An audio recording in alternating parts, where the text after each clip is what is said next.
Very good morning to all of you students.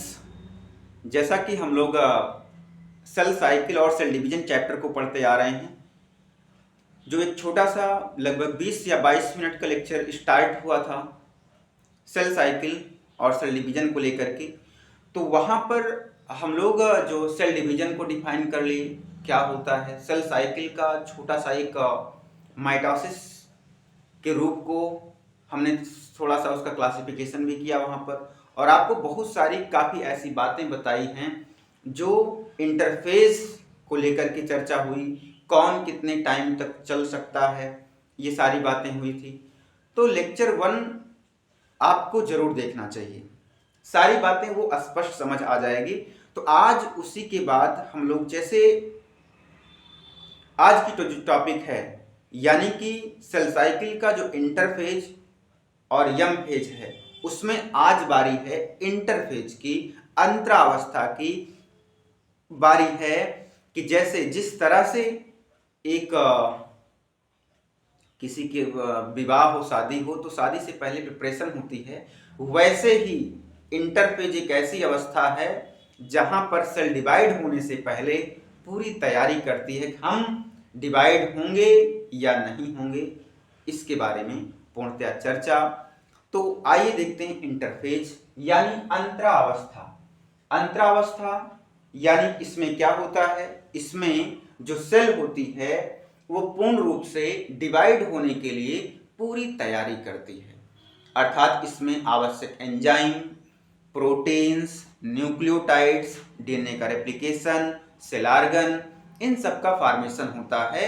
और सबसे अच्छी बात यह है कि इंटरफेज में सेल डिवाइड नहीं होती, एक है तो एक ही रहेगी, दो नहीं होगी। दो कब होगी? G2 फेज के बाद यानी यम फेज में पहुंचेगी, तब वहां पर उसमें भी कई अवस्थाएं हैं, उसके बारे में चर्चा करेंगे।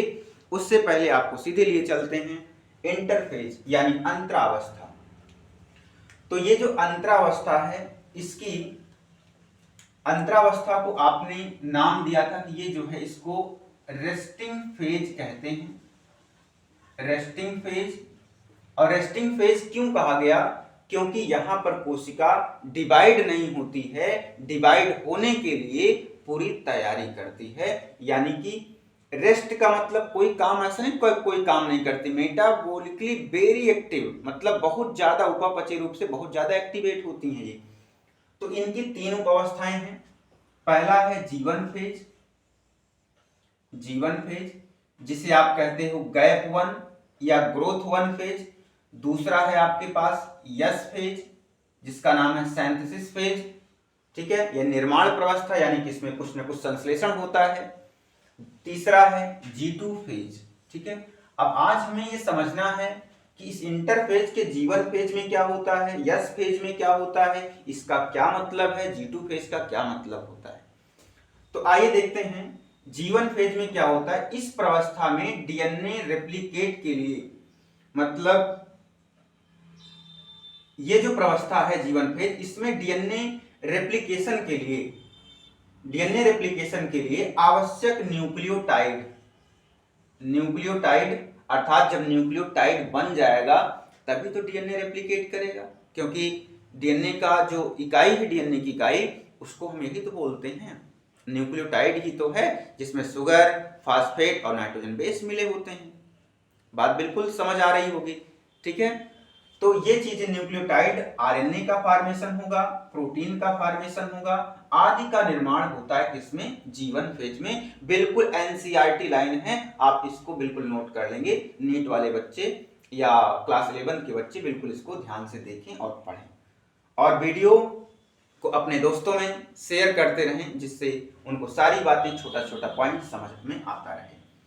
उसके बाद इस प्रवस्था में और क्या होता है? इस प्रवस्था में कोशिका वृद्धि होती है, यानी कि कोशिका अपने आप की साइज को बढ़ाती है तथा उपापचयी रूप से सक्रिय होती है, अर्थात मेटाबॉलिकली वेरी एक्टिव, बहुत ही सक्रिय हो जाती है, यानी इसके काम बहुत ज्यादा, एक स्थान पर रुक करके बहुत ज्यादा काम करती है। तो ये रहा आपका जीवन फेज, ठीक है। जीवन फेज में न्यूक्लियोटाइड, आरएनए, प्रोटीन्स। आदि का निर्माण। किसके लिए? यस फेज में जाने के लिए, क्योंकि यस फेज में क्या होता है, सबसे बड़ा काम यस फेज में ही होता है, अर्थात वहां पर क्या, डीएनए का रेप्लिकेशन होता है, डीएनए का कंटेंट बढ़ता है। आइए देखते हैं यस फेज में क्या होता है। यस फेज यानी सिंथेसिस फेज, संश्लेषणात्मक अवस्था, ठीक है, जहां पर कुछ ना कुछ नया बनता है, नई चीजें आती हैं। तो आप देखते हैं इस प्रवस्था में क्या होता है भाई, हिस्टोन प्रोटीन का निर्माण होता है, क्योंकि हम यूकैरियोटिक सेल की बात कर रहे हैं, तो यूकैरियोटिक सेल में हिस्टोन प्रोटीन होती है, अर्थात जो न्यूक्लियोसोम का स्ट्रक्चर होता है, वहां पर आप ध्यान दिए होंगे तो, ठीक है, हिस्टोन तथा डीएनए का निर्माण होता है या उसकी प्रकृति होती है। प्रतिकृति यानी कि अब प्रतिकृति का मतलब यह है डीएनए का कंटेंट बढ़ता है। जैसे सपोज करें ये एक डीएनए या क्रोमोसोम है, ठीक है। अब इसमें एक सेंट्रोमियर है, इसमें भी एक सेंट्रोमियर। अब आपको सबसे बेसिक बात, सबसे जरूरी बात यह है कि डीएनए को अलग करना या गुणसूत्र अलग। अब जैसे ये गुणसूत्र कितने, एक ये है, एक ये, मतलब 2 क्रोमोसोम है टोटल, लेकिन 2 क्रोमोसोम है, इसी में एक और इस तरह से एक और बन गया, इसमें एक और जुड़ गया, तो क्या ये गुणसूत्र की संख्या बढ़ गई? नहीं, गुणसूत्र की संख्या नहीं बढ़ी, केवल गुणसूत्र का कंटेंट बढ़ गया, उसकी मात्रा बढ़ गई। क्यों? क्योंकि भाई अभी एक पेयर था, अब ये होमोलॉगस यानी सिस्टर क्रोमैटिड बन गए, केवल सिस्टर क्रोमैटिड बन गए, एक ये दोनों एक समान मिल गए, इसको कह दिया गया सिस्टर क्रोमैटिड, ठीक है। लेकिन जुड़े तो एक ही सेंट्रोमियर से हैं। जब तक सेंट्रोमियर नहीं अलग होता तब तक गुणसूत्र की संख्या नहीं बढ़ती है, केवल उसकी मात्रा बढ़ती है, उसके कंटेंट बढ़ते हैं। आई होप ये बात पूरी समझ आ रही होगी, ठीक है। तो यस फेज में क्या हुआ, यस फेज में हिस्टोन बन गई, डीएनए का निर्माण हुआ और उसकी प्रतिकृति हो गई, अर्थात इस तरह से वो अपने कंटेंट को बढ़ा लिए, ठीक है। जबकि एक अच्छी बात है कि एनिमल सेल में, जंतु कोशिका में, केंद्रक में डीएनए रेप्लिकेशन होता है, केंद्रक में, क्योंकि भाई यूकैरियोटिक सेल की चर्चा कर रहे हैं तो केंद्रक तो होगा ही।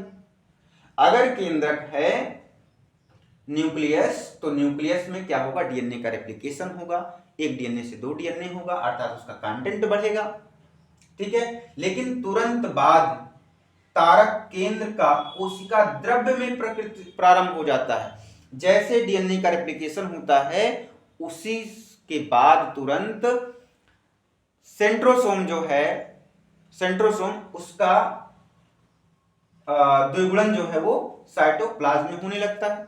अर्थात इसको कैसे समझेंगे, ये आपका एक सेल है, इसके अंदर न्यूक्लियस है, तो न्यूक्लियस में तो भाई आपका गुणसूत्र था ये क्रोमोसोम, अब यहाँ पर क्या है, सेंट्रियोल।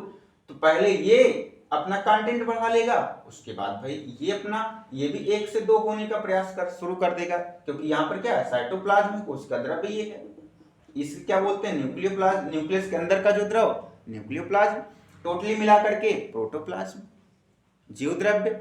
अर्थात इंटरफेज में जो प्रोटोप्लाज्मिक इंडेक्स होता है वो बहुत ही हाई होता है, और इसी वजह से सेल डिवाइड होती है। इस बात को किसने बोला है, आर हार्टविग ने कहा था। आर हार्टविग ने इस बात को बताया था कि सेल क्यों डिवाइड होती हैं, न्यूक्लियोप्लाज्मिक इंडेक्स के बढ़ने की वजह से वो सेल डिवाइड होती है, ध्यान रखिएगा। चलिए, तो अब आते हैं तीसरे G2 फेज में।